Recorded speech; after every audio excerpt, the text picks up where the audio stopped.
Se vocês viram nosso último episódio, nós voltamos ao Alentejo para encontrar e compartilhar novas histórias com vocês. Nós passamos do Baixo para o Alto Alentejo até o município de Viana do Alentejo para conhecer várias das tradições que se escondem por cá. Tradição é o que não falta aqui no Alentejo, regado a comida boa e muita simpatia.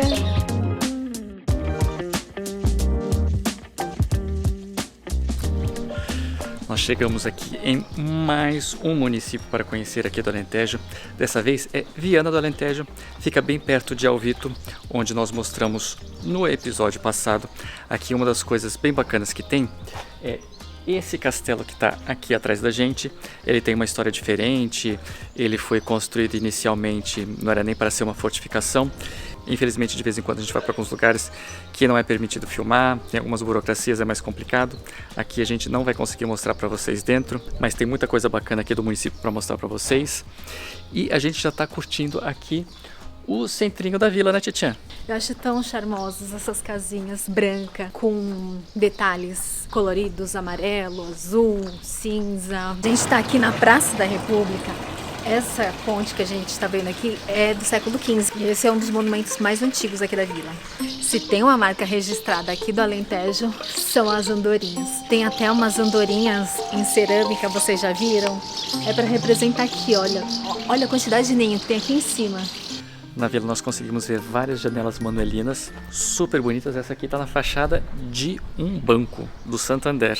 Nós fomos no posto de turismo e o senhor havia nos falado que há janelas que são originais e janelas falsas no estilo manuelino. Será que essa é verdadeira ou falsa? Esse é o falso manuelino. Não tá desde o princípio, tá vendo como ele foi colocado aqui? No do Banco Santander, a casa é grande, provavelmente é uma casa brazonada, uma casa de alguém com muita posse. Aqui eu tô achando que pegaram de um outro lugar, ou fizeram uma cópia e colocaram. Essa, por exemplo, é original. Tchan, tá só chutando.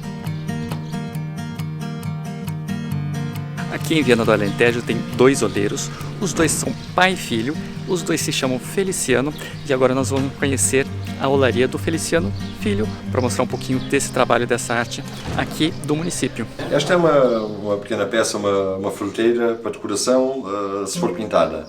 Mas se não for pintada, é uma peça que é própria para um doce muito regional, que é uma gelada. Tem este modelo mesmo para a gelada ficar assim altinha, que é um doce muito bom e muito característico aqui da nossa zona. Nós aqui estamos num sítio pequeno, Viana do Alentejo. Pequeno, mas muito bonito. Só há dois oleiros em Viana, que sou eu e o meu pai. E o meu pai chama-se Feliciano António Branco Agostinho. E eu chamo-me Feliciano António Mira Agostinho. E aqui as pessoas, quando perguntam, quer-vos ir à olaria? Do pai ou do filho? do Feliciano. Eu optei por Mira Agostinho e ele ser conhecido por Feliciano Agostinho. Fica mais fácil. Eu aprendi com o meu pai e com o meu avô. E de trabalharmos os três assim, em rodas, não eram destas elétricas, as outras antigas, a pé. Ainda trabalhámos assim seguidinhos os três. Estas profissões acabam muito porque, por norma, os mestres oleiros não transmitem os segredos todos a quem é fora da família. Eu, como filho, aprendi sempre mais porque nunca me foi vedado nenhuma área, nem me foi dito só meia parte de como se fazia e como é que eram as coisas. Viana é uma terra de tradição de olaria. Até a nível histórico, é aquele que tem o registro mais antigo a nível de olaria. Em Viana do Alentejo usamos estas cores, sobretudo estas cores, muito azul, aliás tudo tem azul, e às vezes só azul. E quando a peça é redonda, os nossos centros da peça ficam assim. Como se fosse uma mandala, uma flor. Sim. Isto é uma olaria típica aqui de Viana do Alentejo, que é isto, sim. O que é diferente dos outros tem a ver com o bordo. O bordo é isto. Isto se faz no redondo e no curvado, com este feitio. Só que o bordo é este. Tente lá segurar assim. Tem de ser assim, não é? Aqui basta assim. Veja lá a diferença. Está a ver a ideia? Ele tem essa partezinha aqui que fica mais fácil de segurar. Entendi. Nós fazemos este tipo de abordagem também diferentes, que é isto, por exemplo, este tipo assim. Um coral alentejano, mas com uma abordagem completamente diferente, foi uma ideia da minha mulher. Isto é uma peça que também teve um problema. Houve uma asa que se partiu. Portanto, esta peça é feita uma asa aqui, uma asa aqui. E, entretanto, aproveitei para fazer um coral aqui. É uma peça que fica completamente diferente das outras. Está a ver? E isto é uma ideia que a minha mulher teve, porque normalmente o tradicional dos corais é a gente metemos ali uma série de figuras humanas, os homens gordos e as mulheres elegantes, todos vestidos de preto e a fazer assim que cantavam. Pronto. E isto é uma abordagem completamente diferente que está aqui tudo. Apresenta novamente o canto alentejano, mas de uma maneira completamente diferente.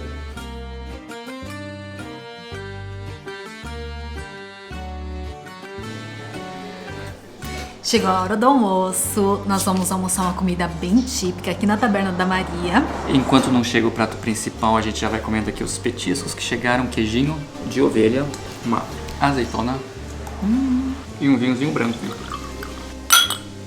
Nós perguntamos para Dona Maria o que era mais típico aqui e ela sugeriu pra gente cação com migas de coentro. O Nuzito já falou algumas vezes que eu não sou o mais fã de coentros, mas quando eu venho para o Alentejo eu já me preparo, porque eu sei que aqui coentro é fundamental. Migas é uma base de pão com temperos. Aqui dá pra ver, ó, esses verdinhos, os coentros. Tem pedacinhos de pão. Tá bem temperadinho, tá uma delícia. O coentro tá bem suave, no Zito não vai nem sentir. Esse cação tá uma delícia. Ele tá um pouquinho empanado, sabe? Tá crocante por fora, macio por dentro, tá maravilhoso. Tá gostoso mesmo. O coentro tá bem suave. O peixinho tá uma delícia. A gente gosta bastante toda vez que a gente vem pro Alentejo. Apesar de um lugar pro outro, às vezes de um município pro outro, os pratos serem parecidos, sempre tem alguma diferençazinha. Então, a gente já tinha experimentado migas antes, mas migas de coentro é a primeira vez. Cação, a gente comeu várias vezes aqui, mas geralmente eles fazem uma assorda de cação, uma sopa de cação, que é um pouco mais de caldo. E aqui tá o cação fritinho com as migas de base, tá muito gostoso. A Maria que cozinha aqui na taberna, né? Tá uma delícia. A base da miga é o pão. Temos migas de poejo, migas de espargos, migas de coentros, migas só migas, com o pingo da carne, que é só com o pão, depois leva alho, leva... E aqui no Alentejo é tradicional tudo ter coentro, né? Tudo, quase. Tem que gostar muito de Tem que gostar de coentros. O Nuno, por exemplo, ele não é muito fã de coentro, mas adorou as suas migas, que tá bem suave ali, né? Você cortou bem fininho. Isso é como a sopa de cação. O cação não é um peixe que a gente diga do Alentejo, mas cada pessoa que aqui vem quer sopa de cação. Aqui no Alentejo é onde a gente mais comeu cação. Sopa de cação, sim. Cação e migas, sopa de cação e migas. Eu acho que é alguma coisa aqui que deixa mais gostoso o cação. Pois, calhar porque será é uma delícia. Os coentros, cá estão. Sopa de cação leva coentros. Uma delícia. A comida aqui da Taberna da Maria tá recomendadíssima. A Dona Maria é uma simpatia em pessoa. Super simpática. As pessoas geralmente perguntam para ter uma ideia de preço. Aqui é mais ou menos entre 12 e 15 euros a refeição, tudo, incluído bebida e tal, por pessoa. E tá super recomendado, tava muito bom.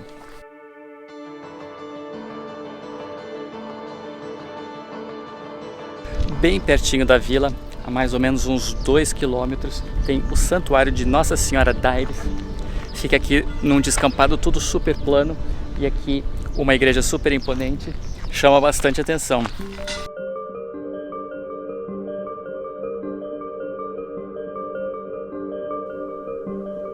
Gente, essa é a igreja. Eu tô tentando buscar aqui um adjetivo. Eu acho que é a igreja mais perfeitinha que eu já visitei. Sabe aquelas igrejas que parece que saíram do conto de fadas? Não sei se é a restauração ou a pintura que fizeram. Parece uma coisa tão recente, parece que acabaram de fazer. Deu uma sensação tão boa quando eu entrei aqui. Não parece que saiu no Zito de um conto de fadas? As cores bem vivas, tudo muito detalhado, esse teto maravilhoso. Tá tão linda, essa igreja é muito linda. O santuário é do século XVIII e é um dos conjuntos mais interessantes do barroco aqui do Alentejo. E olha que interessante esse espaço. Provavelmente são fotos, lembranças de todas as pessoas que foram agraciadas pela santa.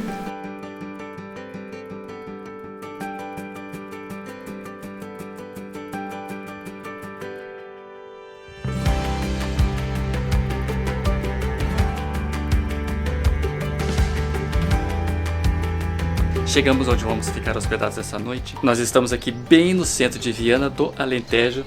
Dá pra ver a igreja aqui atrás. Sejam muito bem-vindos, miradeiros e miradeiras. Nós estamos na casa de Viana e vou apresentar para vocês o nosso quarto. Esse quarto é espaçoso, tem 2 camas aqui, tem um sofazinho aqui de leitura. Quem tiver um baby pequenininho também tem uma cama confortável aqui para deixar a criança. Esse quarto tem aquecimento, só que o tempinho já tá bom, então não vamos precisar usar. Aqui tem o famoso esconde bagunça, mostra esse lado que tá mais organizado. A casa de banho.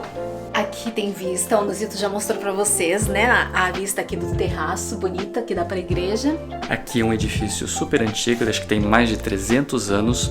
A gente vai mostrar o resto aqui pra vocês. Tem uma sala aqui gostosinha, pra quando estiver mais frio acender aqui a lareira. Do lado tem uma outra sala que dá pra ficar fazendo reunião, conversas. A outra área comum que nós achamos bem bacana e que todos os hóspedes têm acesso a esse é daqui, olha a vista.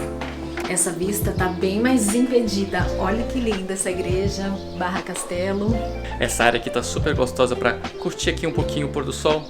Hoje tá meio fresquinho, amanheceu já um pouco mais fechado, mas ontem tava super quente, daqui a uns 2 dias tá previsto esquentar de novo. Já dá pra ficar aqui curtindo um pouquinho, tomar uma bebidinha, é show de bola. E ainda tem uma cozinha, dá para os hóspedes esquentarem uma comida, uma sopa, que dá bastante jeito. Breaks my heart, you looking so blue on the last day here. I just picked your name on the coffee cup, but a stroke of luck, the guy just messed up and gave your cup to me. Muito bom dia, miradeiros e miradeiras. Começando o nosso pequeno almoço. Essa compota é compota de laranja que o Manuel, que é um dos nossos anfitriões, ele preparou, ele faz. Tá bem saboroso. Olha só que curioso, a Catarina aqui é nossa anfitriã e a gente tava conversando com ela e a Catarina falando assim, porque eu tenho uns parentes, uns ascendentes, e a avó da Catarina, que é lá da região do Douro, de Sabrosa. Eu falei assim, os meus parentes também são. A gente começou aqui a comparar os sobrenomes no Brasil, né, que em Portugal chamam os apelidos, e tem 2, 3 apelidos dessa região que são incomuns. Eu encontrei uma prima perdida aqui do Alentejo. É muito interessante, foi uma grande coincidência e é sempre giro. Não estava nada à espera, não é? Assim, no meio do nada, encontrar um parente. Foi muito engraçado. Ali aquela região é toda de produção de vinhos, então a gente tem até uns parentes ali que tem turismo rural, produz vinho. Acho que a gente vai lá tentar reaver a nossa herança perdida. Vamos lá ver se a gente consegue uma quinta lá.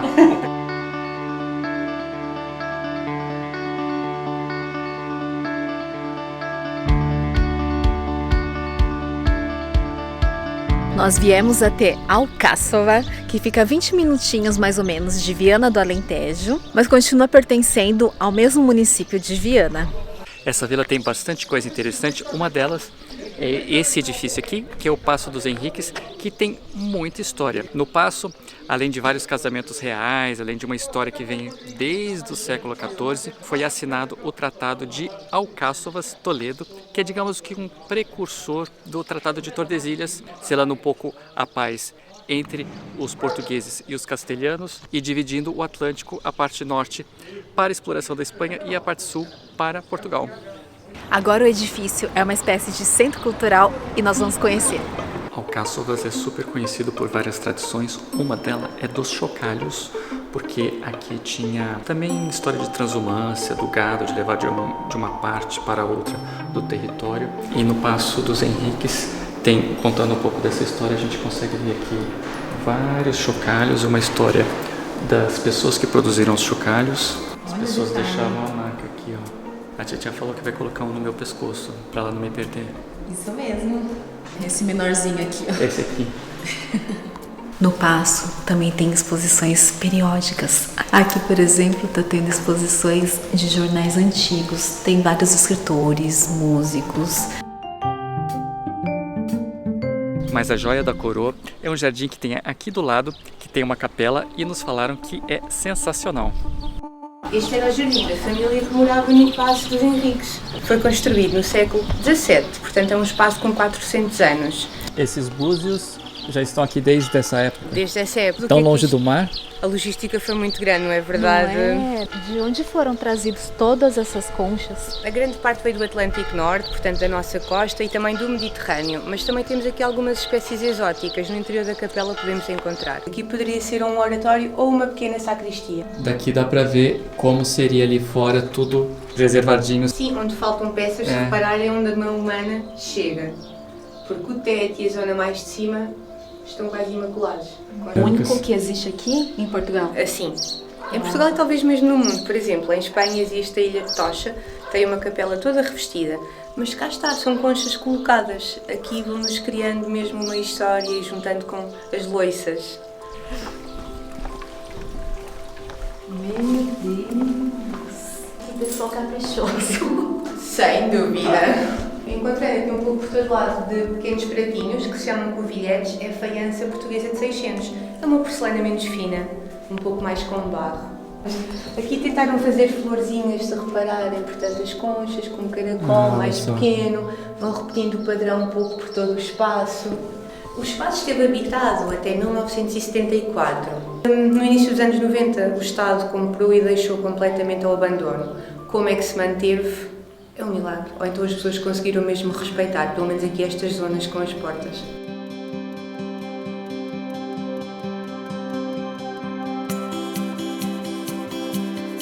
Como a gente viu a exposição do chocalho lá no Paço dos Henriques, quem sabe a gente não acha algum chocalheiro por aqui? O Guilherme sabe de quanto tempo que tem essa tradição para fazer os chocalhos? Há várias versões.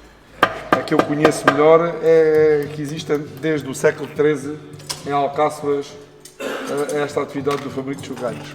Na altura foi concebido pelos árabes, vieram para Portugal e vieram para Alcáçovas. O objetivo era localizar, como o GPS atual, para as ovelhas, para as vacas, para as galinhas, para os perus.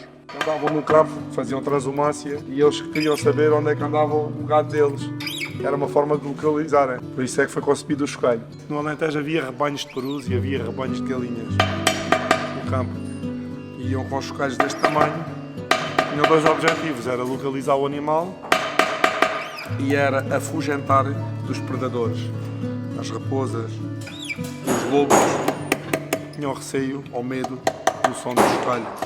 O chocalho é vendido essencialmente para os criadores de gado e para quem tem gado. Agora, com o reconhecimento da Unesco, é que ganhamos um novo público, que são os turistas. Um dos processos que é a embagação. O objetivo disto é o que é fazer uma cápsula natural onde se coloca estas pecinhas de latão aqui dentro do molde junto ao chocalho, para que quando vai ao forno a 1200 graus, quando o latão está líquido não sair para fora e vai envolver e soldar o chocalho todo. O normal nesta atividade é aprendermos de pais para filhos.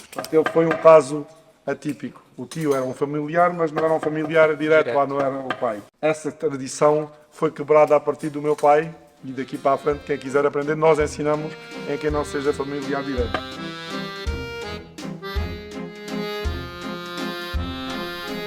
A vila de Alcáçovas, além do Paço dos Henriques, daqueles jardins e dessas histórias todas, é uma vila bem simpática, caminhando aqui pelas ruas, vendo o casario, nós gostamos bastante. E tem uma outra história aqui, que por aqui passa a mítica N2, é a estrada que corta Portugal de norte a sul. Ela vai de Chaves até Faro, então quem está fazendo o passaporte da N2 pode passar por aqui. A gente ainda não fez N2, mas ainda vamos fazer. Como que chama esse doce? Este é bolo real. Bolo real. Bolo real. É açúcar, ovos, amêndoas, gila, fios de ovos. É o tradicional das Alcáçovas, o bolo real. E depois também há o tradicional, que é o conde das Alcáçovas. Este só tem aqui esta cobertura. Este é o fidalgo, o pão de rala, o rançoso, o tocinho do céu. É tudo muito à base de amêndoa. Vou dividir ao meio para não ter briga. Dentro ele parece um bolo, olha. Chama bolo? Por que não parecia um bolo? Disfarce. Aqui em cima, esse transparente é a chila. E o amarelinho que é o doce de ovos. Nossa, é bem saboroso. Essa parte aqui branca ainda tem um açúcar, né? Porque a massa não é tão doce. O que deixa docinho é esse açúcar aqui, ó. Esse glacê. A Teresa tá falando pra gente que esse aqui é a versão miniatura. O bolo real geralmente é grande, tem aquela coroa, só que a gente tá contando calorias, então a gente vai dividir uma miniatura, porque somos pessoas comedidas. Doce de amêndoa é sempre bom, né? Com um cafezinho, casa e fica sensacional. Aqui em Alcáçovas, os doces conventuais são super tradicionais. Esse é mesmo aqui da vila, tradicionalíssimo. Aqui a gente está experimentando no Sabores da Avó. Chegou a hora de nos despedirmos aqui de Viana. A gente super indica a Casa de Viana e também a Casa do Pátio, onde a gente ficou no episódio passado em Alvito. Os nossos anfitriões, a Catarina e o Manuel, são super simpáticos, nos ajudaram com as histórias aqui. E a gente já está a caminho do nosso próximo destino aqui na Alentejo, que a gente já vai mostrar pra vocês, mas não precisa ficar com saudade da gente não. É só vocês clicarem aqui e assistir esse outro episódio que tá super bacana. Tá bem da hora.